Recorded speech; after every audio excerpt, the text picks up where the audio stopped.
Hello friends, कैसे हैं आप सब। I hope you all are well.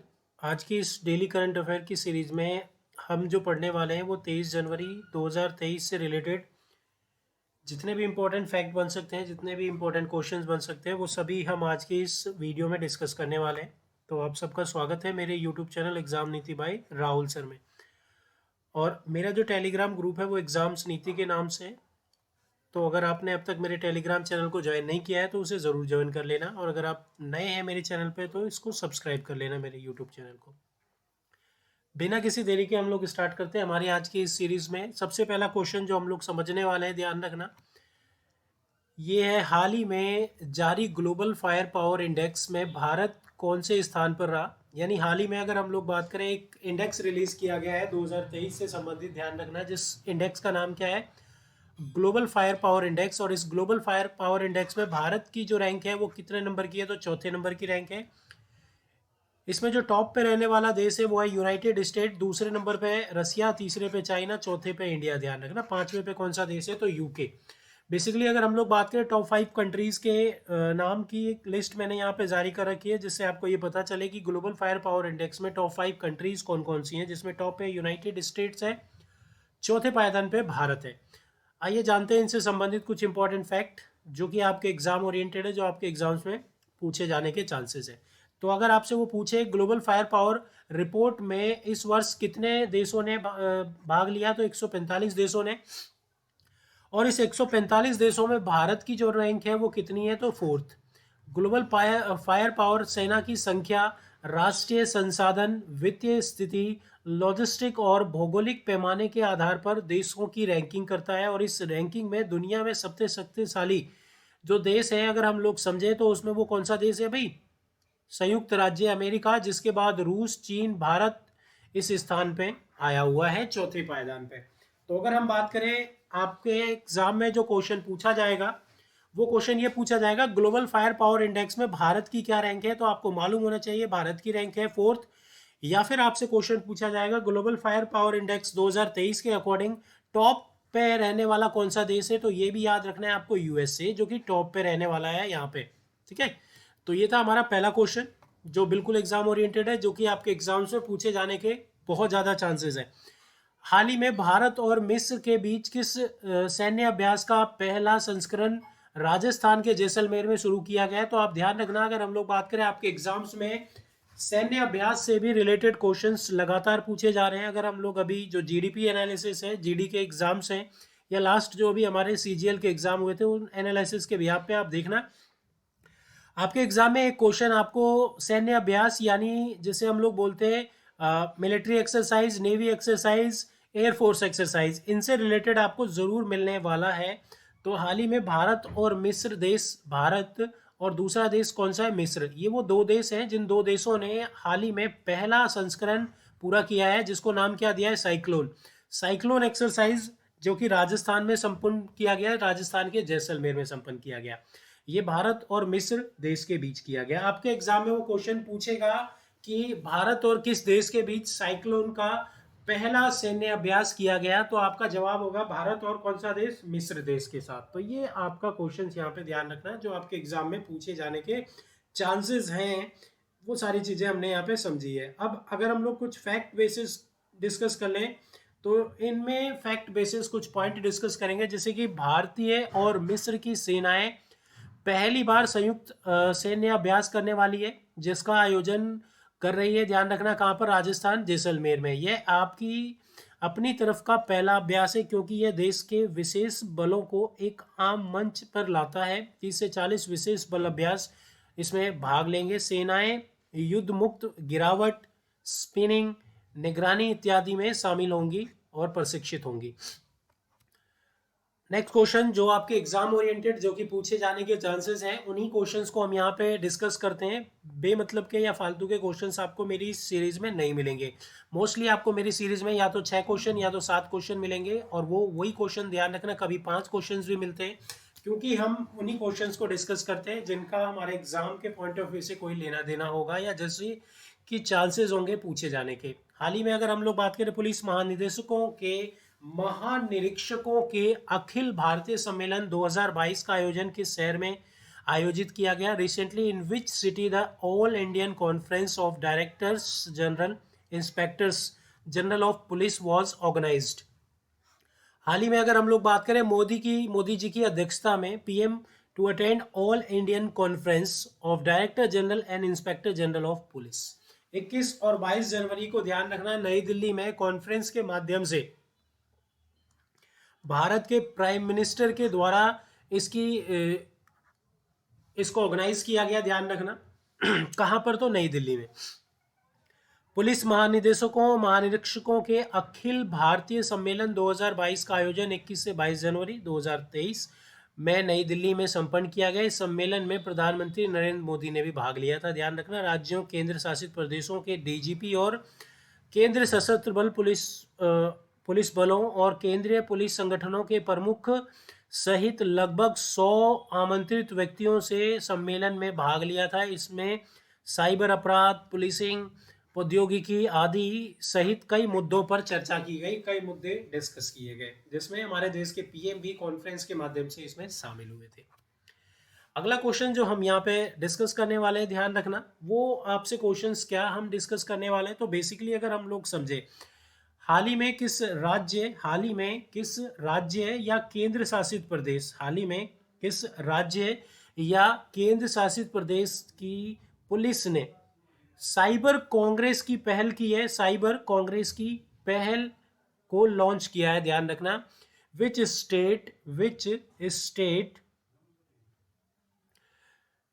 Union territories police has recently launch cyber Congress initiative. तो यानी ध्यान रखना, वो कौन सा स्टेट है जिन्होंने हाल ही में साइबर कांग्रेस इनिशिएटिव लॉन्च किया है? तो बेसिकली आप ध्यान रखना, अगर हम लोग बात करें वो है तेलंगाना वो राज्य है जिसने हाल ही में साइबर कांग्रेस इनिशिएटिव को लॉन्च किया है। तेलंगाना से रिलेटेड अगर हम कुछ फैक्ट समझने की कोशिश करें तो ध्यान रखना, बेसिकली तेलंगाना के सीएम का नाम क्या है? तो यहाँ के सीएम का नाम है, ध्यान रखना, के चंद्रशेखरन, ठीक है भाई, के चंद्रशेखर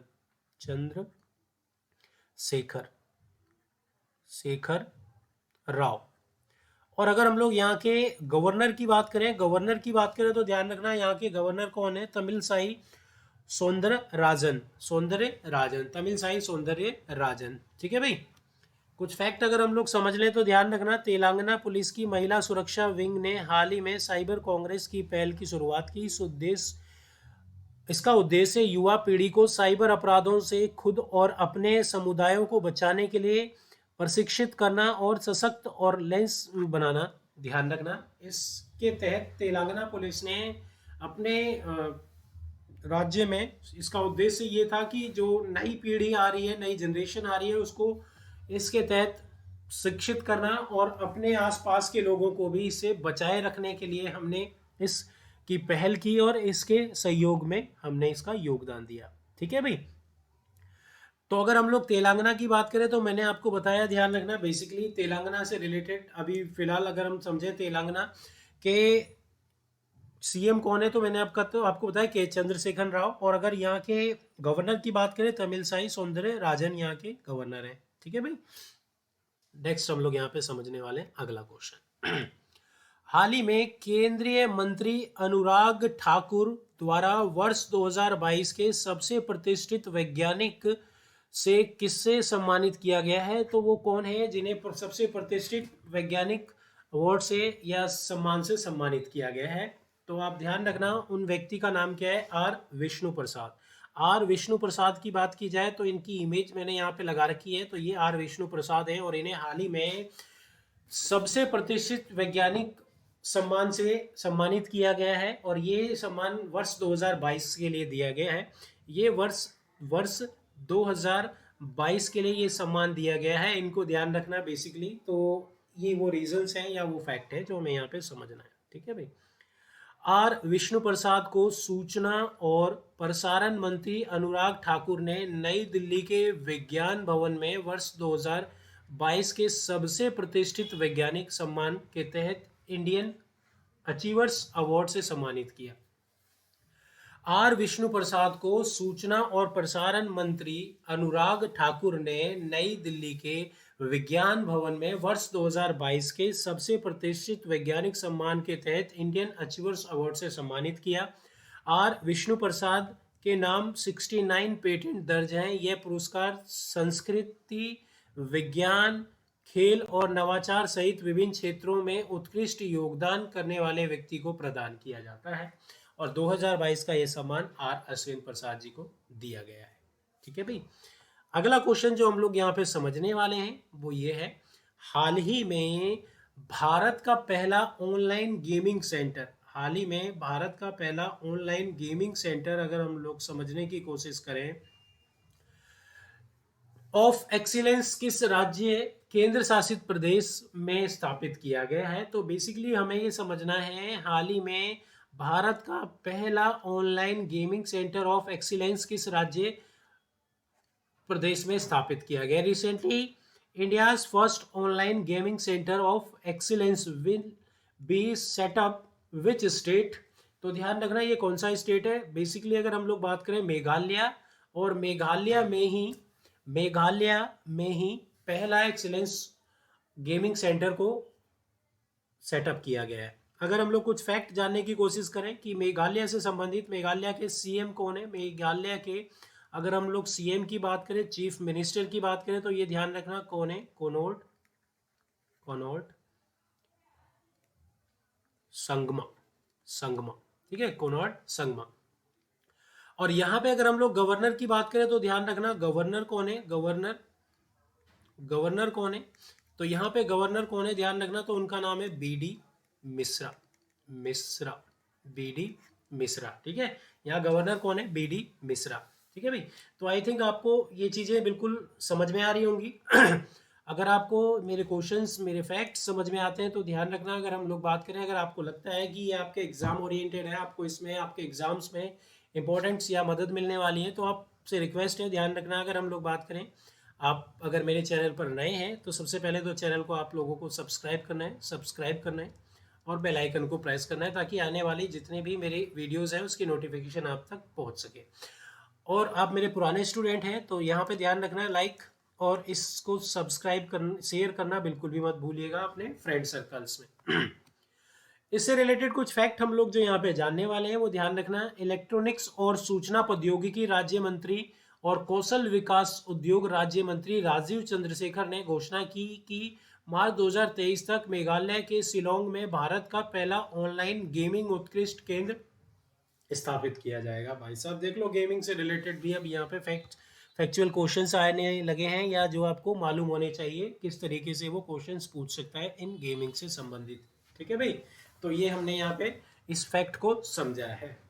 नेक्स्ट जो हम क्वेश्चन समझने वाले हैं वो क्वेश्चन क्या है, इसे हम लोग समझेंगे। हाल ही में वेदांता लिमिटेड की इकाई केयर्न ऑयल एंड गैस के सीईओ के रूप में किसे नियुक्त किया गया है। Who has been appointed as the new CEO of Cairn oil gas of a unit Vedanta limited recently. तो आप ध्यान रखना, अगर हम लोग बात करें इसका आंसर क्या हो गया, इसका आंसर हो जाएगा निक वॉकर। ठीक है भाई।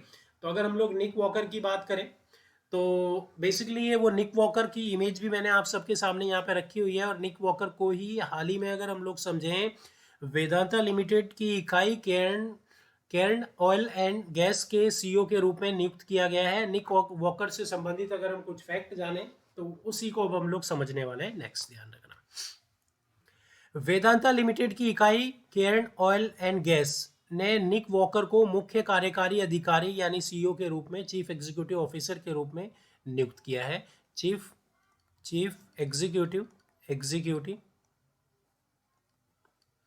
ऑफिसर के रूप में नियुक्त किया है।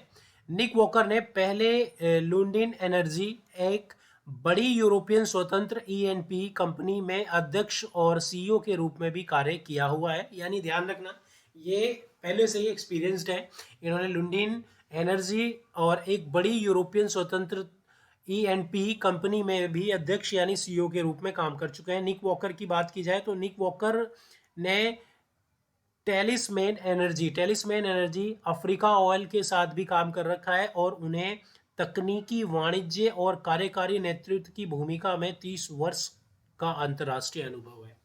तो भाई अगर हम लोग बात करें, ये 30 साल का एक्सपीरियंस लिए बैठे हैं। इमेज मैंने आपको यहाँ पे दिखाई है निकी, ध्यान रखना। तो ये है वो निक वॉकर, ये है वो निक वॉकर, ध्यान रखना। जिन्हें हाल ही में अगर हम लोग बात करें, वेदांता लिमिटेड ने अपनी इकाई कैंट ऑयल एंड गैस के सीईओ के रूप में नियुक्त किया है। तो हमने ये निक वॉकर से संबंधित जो भी इंपॉर्टेंट फैक्ट बन सकते थे वो सारे फैक्ट हमने यहाँ पे जाने हैं, जो कि आपके एग्जाम ओरिएंटेड है, जो आपको मालूम होना चाहिए। ठीक है भाई। तो ये थे हमारे आज के क्वेश्चंस जो एग्जाम ओरिएंटेड थे, जो आपके एग्जाम्स में पूछे जाने थे। ध्यान रखना भाई, चैनल यहाँ पे ध्यान रखना, जाने से पहले इस चैनल को सब्सक्राइब करके जरूर जाना अगर आप इस पे नए हैं।